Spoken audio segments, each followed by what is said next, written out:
Safe. Tobias was shorter than the average male should be at his age, but he was okay with it.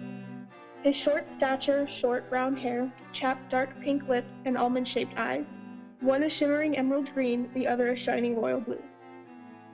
He was often hit on by other people while walking around the kingdom. His fiancée was much taller than he was, as Tobias only stood at 5'2" while Kieran stood at 6'3". The taller male made the shorter feel a lot better about his height, constantly telling him that he loved him regardless of how much shorter he was. Tobias loved Kieran for his personality and caring nature.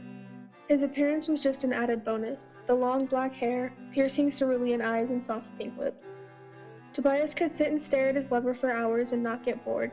That was just what he was doing. The two males were on a date at their favorite restaurant, Tobias just staring at his lover talking excitedly about his day.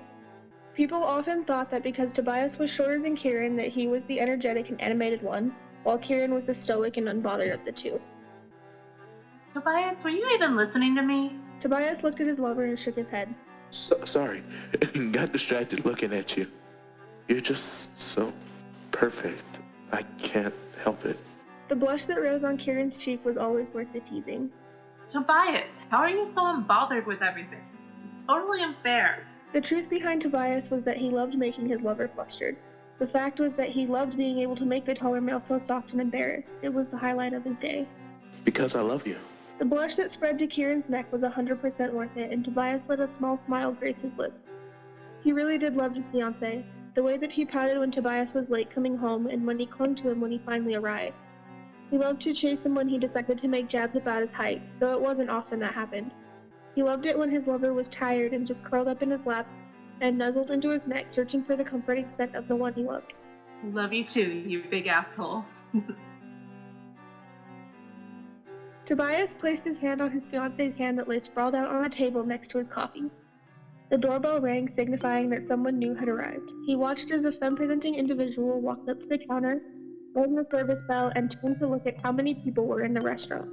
An elderly couple got up to leave, placing the money for their meal on the table they were sitting at, and walked towards the door, hand in hand and with smiles plastered on their faces. Stop! Right there! The older couple turned to look at the person who had walked into the store, freezing in their tracks. Nobody leaves until I say so. Kieran gripped his fiancée's hand, the sight of the gun in the person's hand reminding him of the plan that was put in place if something ever happened that put his or Tobias's lives in danger. Hey, it's okay, baby. Nothing's gonna happen. I won't let it. Tobias stood and moved next to his lover slowly, with his hands up, sitting down in the booth. He slowly lowered his hands and pulled his scared lover closer, trying to comfort the freaked-out male. Please, we already finished our meal, and my wife and I would just like to go home. The shooter whipped the gun back to the elderly man, a harsh glare adorning her face. You heard me? Nobody leaves until I get what I want. If anyone tries anything, I will shoot you on the spot. The door to the kitchen opened, and a waitress walked out and froze in her tracks. She looked at the gun, now pointed at her, and let a shaky breath leave her lips. I'm going to ask you this once. Put the gun down and leave. My customers do not deserve this. The shooter shook their head, turning back to where Kieran was hidden in Tobias's arms, aiming directly at his head. You! Come and kneel in front of me, now! Tobias looked up at the gun and shook his head. Can't you see that he's terrified? I'm not doing anything until you put that damn gun down. He stood his ground, arms still firmly placed around his sobbing, terrified lover. There was no way he was going to let someone with a gun terrify his lover and then give in to their demands so easily. Now! They pointed the gun down towards his knee, pulled the trigger, and raised it back to his forehead. Tobias squeezed his lover tighter and placed a kiss on his forehead. I need you to call your parents and let them listen to what's happening. Kieran nodded his head at his fiancée's whispered request and slowly pulled away from his lover. He pulled his knees up to his chest, discreetly sliding his phone from the pocket at his knee and unlocking it. What is it that you want? Maybe I can help. The shooter presses the barrel of the gun to Tobias's forehead as he kneeled to the ground as best as he could after hopping his way over to in front of the shooter, delivering the attention onto him instead of his lover calling for help. I want the damn prince to get his ass down here and apologize for taking my family's title away. My parents are devastated. Tobias's face wrinkled into one of confusion. What do you mean? I don't think that he would take away your family's title over nothing. What did they do to be renounced? The gun pressed firmly to his forehead, one thought running through his head. Come on, realize what's going on. Apparently my brother attacked someone and the royal family didn't like it. Said that we were disgrace to the noble houses and didn't deserve a spot in this council. Something clicked in Tobias's head. He knew exactly what they were talking about. You mean the fact that your brother attacked someone at the academy and made it seem that because they were there on a scholarship, they didn't deserve to be in the place in their class? The same kid that I stood up for, the same kid I'm engaged to, the same kid who you are terrifying right now. Put the gun down, and can we talk about this? About what's happening? The shooter stopped and looked behind him at Kieran, who was freaking out on the table bench. Legs clenched to his chest, face buried in his knees, arms around his legs, and his phone face down on the table. On the floor with your fiance, kid. Now! Kieran slowly unfolded his arms and knees, crawling down next to his lover on the floor. This is your fault. I don't know how you did it, but you got my family's title taken away. It's your fault that we are now just the same as commoners. Kieran tensed up at the feeling of the gun pressed up against his forehead, his shaking intensifying. Get that off of him. You're scaring him. You will regret it. The gun switched to him and Kieran tensed up, scared for his lover. Please, please just let us go. I'm so sorry, but I didn't do anything. Neither of us did.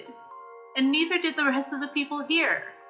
At least let them go and you can keep us here. When they nodded, everyone else ran from the store, Kieran noticing the wobble his lover gave off and the blood that he had been pooling on the ground from his knee. Let me tie off his knee, and then we can talk.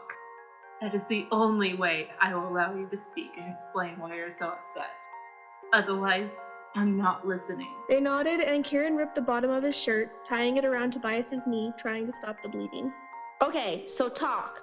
How did you manage to get us stripped even though you're just a poor scholarship kid with no money, huh? The door opened and the shooter whipped the gun to stop whoever entered. Your Highness, are you okay? The shooter looked confused until Kieran waved his hand. The soldiers looked relieved to see no injuries on him. I'm fine, Alexei. That's relieving to hear, young prince.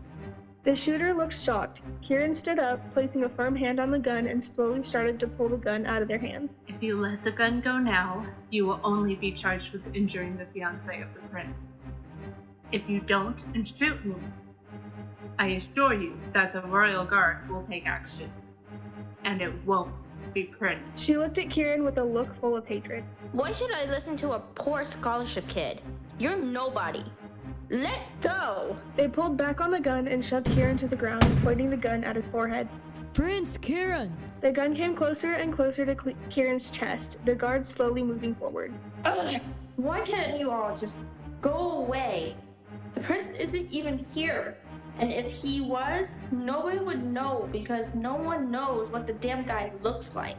You get kidnapped as a baby and found 4 months ago, and suddenly you need to live a life of being anonymous? The door opened again and in walked Kieran's parents, the king and queen. I suggest you get that gun away from my son before you lose more than just your house name. Realization seemed to dawn on the shooter's face as they realized that the prince was indeed the one she held at gunpoint at that moment. They slowly pulled the gun away from the prince and handed it to a royal guard who held his hand out. They allowed handcuffs to be put onto their wrists and to be escorted out of the restaurant. The king and queen ran to the two on the floor. Are you two okay? Tobias nodded his head but turned his gaze to the blood-soaked cloth around his knee. I am, but Tobias took a shot for me.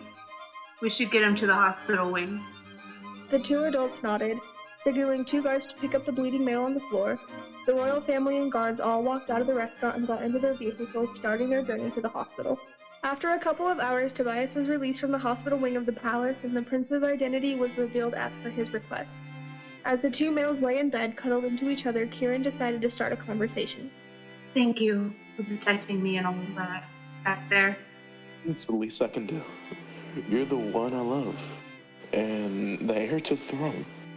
How could I not protect you, my love? Kieran curled into Tobias's chest, gripped the fabric of his shirt, and placed a chaste kiss on his collarbone. Let's get some sleep. I love you. Tobias returned the gesture with a soft kiss on Kieran's hair. I love you too. Both males curled into each other and slowly fell asleep, feeling comfortable and safe.